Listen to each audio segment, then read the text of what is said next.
ಹೇಳ್ತೀನಿ.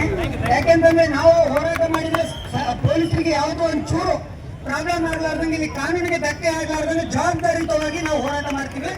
ತಮಗೆ ಕೆಲವೊಬ್ಬರ ಕಡೆಯಿಂದ ಪ್ರಾಬ್ಲಮ್ ಇದೆ, ಅದು ಯಾರಂಬುದು ತಮಗೆ ಗೊತ್ತಿದೆ. ಅಂತ ಕಿಡಿಗೇಡಿಗಳು ಬಂದಾಗ ತಾವು ಪರ್ಮಿಷನ್ ಕೊಡಬೇಡಿ ದಯಮಾಡಿ. ಇಲ್ಲಿರ್ತಕ್ಕಂಥ ಸೌಹಾರ್ದತೆ ಅದು ಹರಿಗೇರಿಸುವಂತ ಪ್ರಯತ್ನ ಮಾಡ್ತಾ ಇದ್ದಾರೆ. ನಮ್ಗೆ ಒಂದು ನಮ್ಮ ನಾಯಕರು ಮಾತಾಡುವಂತ ಸಂದರ್ಭದಲ್ಲಿ ಮೊನ್ನೆ ಯತ್ನಾಳ್ ಬಿಜೆಪಿ ಶಾಸಕ ಪೈಗಂಬರ್ ಬಗ್ಗೆ ಅವಹೇಳನಕಾರಿ, ಪ್ರವಾದಿ ಮೊಹಮ್ಮದ್ ಬಗ್ಗೆ ಅವಹೇಳನಕಾರಿ ಮಾತಾಡಿದ್ದಾರೆ. ನಮ್ಗೆ ಅದು ಕೂಡ ನೋವಿದೆ. ಅದು ಮಾಡ್ಬೇಕಾ ಇಲ್ಲ ಇದು ಮಾಡ್ಬೇಕು, ದಿನನಿತ್ಯ ನಮಗೆ ತೊಂದರೆ ಕೊಡುವಂತ ಪ್ರಯತ್ನ ಇಲ್ಲಿ ಬಿಜೆಪಿ RSS ಮಾಡ್ತಾ ಇದ್ದಾರೆ. ಆದ್ದರಿಂದ ಈ ನೋವನ್ನು ತಾವು ಕೂಡ ಸ್ವಲ್ಪ ಪರಿಗಣಿಸಬೇಕು. ಯಾಕಂತಂದ್ರೆ ಇಲ್ಲಿ ಸ್ವತಂತ್ರ ಇದೆ, ಈ ಒಂದು ಸಂವಿಧಾನಬದ್ಧವಾಗಿ ನಾವು ಹೋರಾಟ ಮಾಡಬೇಕಾಗ್ತದೆ. ನಮಗೂ ಕೂಡ ಇದು ಇದೆ, ಅರಿವಿದೆ. ಯಾಕಂತಂದ್ರೆ ದಿನನಿತ್ಯ ಎಷ್ಟು ಸಲ ಹೋರಾಟ ಮಾಡ್ಬೇಕಪ್ಪ, ಎಷ್ಟು ಸಲ ನಾವು ಪರ್ಮಿಷನ್ ತಗೋಬೇಕು, ಎಷ್ಟು ಸಲ ಬೀದಿಗಿಳಿಬೇಕು. ಆದ್ರೆ ಅನಿವಾರ್ಯ. ಈ ದೇಶ ಹೋರಾಟದ ಮುಖಾಂತರ ಈ ದೇಶ ಸ್ವತಂತ್ರ ಆಗಿದೆ ಬಂಧುಗಳೇ. ಆದ್ದರಿಂದ ಈ ಮೋದಿ ನಮ್ಮ ಹೆಣ್ಮಕ್ಳ ಬಗ್ಗೆ ಬಹಳ ಏನು ತಿದ್ದುಪಡಿ ತಂದು ಅವರಿಗೆ ನ್ಯಾಯ ಕೊಡಿಸ್ತೀನಿ ಅಂತ ಹೇಳಿ ಸುಳ್ಳು ಮಾತಾಡ್ತಾ ಇದ್ದಾನೆ. ಅದು ಆಗ್ಲಿಕ್ಕೆ ಸಾಧ್ಯ ಇದೆ ಬಂಧುಗಳೇ, ಯಾವಾಗಲೂ ಸಾಧ್ಯ ಇಲ್ಲ. ಯಾಕಂತ ಕೇಳಿ, ಹಿಜಾಬ್ ಸಂದರ್ಭದಲ್ಲಿ ನಮ್ಮ ಆ ಹುಡುಗಿಯರು ವಿದ್ಯಾಭ್ಯಾಸ ಮಾಡುವಂತ ಸಂದರ್ಭದಲ್ಲಿ ಆ ಕಾನೂನು ತಗೊಂಡ್ ಬಂದ್ರು.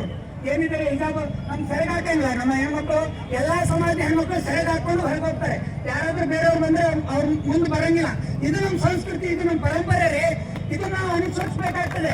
ಆದ್ದರಿಂದ ಇಲ್ಲಿರ್ತಕ್ಕಂಥ ನಾವೆಲ್ಲರೂ ಕೂಡ ಬಂದಿದ್ದು ಈ ಮೋದಿ ಅಮಿತ್ ಶಾದೇನು ಸ್ಟ್ರಾಟಜಿ ಇದೆ, ಅವ್ರದ್ದೊಂದು ಪ್ಲಾನ್ ಇದೆ. ನಾವು ಈ ಒಂದು ಕಾನೂನು ಜಾರಿಗೆ ಏನ್ ಮಾಡ್ಲಿಕ್ಕೆ ಹೊರಟಿದ್ದಾರೆ, ಖಂಡಿತವಾಗಿ ನಾವು ಇದ್ರ ವಿರೋಧಿಸ್ತಾ ಇರ್ತೀವಿ.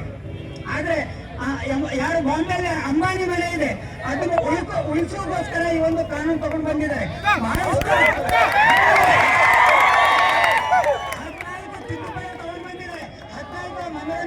ನಾವು ಅದನ್ನು ಸವಿಸ್ತಾರವಾಗಿ ತಮಗೆ ಗೊತ್ತಿರ್ತದೆ ಹೇಳ್ತೀನಿ.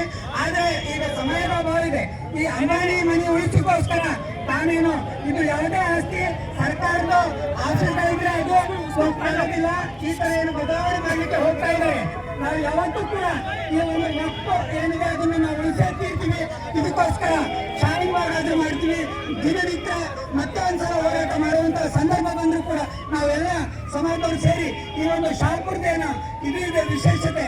ಆ ಎಲ್ಲ ಕರ್ನಾಟಕಕ್ಕೆ ಆಗ್ಲಿ ಇಂಡಿಯಾಕ್ಕೆ ಕೂಡ ನಾವು ಭಾರತ ದೇಶದಲ್ಲಿ ಒಂದು ಕೊಡುವಂತ ಪ್ರಯತ್ನ ಮಾಡ್ತೀವಿ ಅಂತ ಹೇಳ್ತಾ, ಸಮಯದ ಅಭಾವದ ಕಾರಣ ತಾವೆಲ್ಲರೂ ಈ ಒಂದು ಬಿಸಿಲಿನಲ್ಲಿ ಬಂದು ಬಹಳಷ್ಟು ಯುವಕರು ತಮ್ಗೆ ಏನೇನೋ ಶುಗರ್ ಇರ್ಬೋದು, ಏನೇನೋ ಪ್ರಾಬ್ಲಮ್ ಇರ್ಬೋದು, ಬಂದು ಸೇರಿದ್ರೆ ಮಾಧ್ಯಮದವರು ಪೊಲೀಸ್ ಇಲಾಖೆಗೆ ವಿಶೇಷವಾಗಿ ಧನ್ಯವಾದವನ್ನು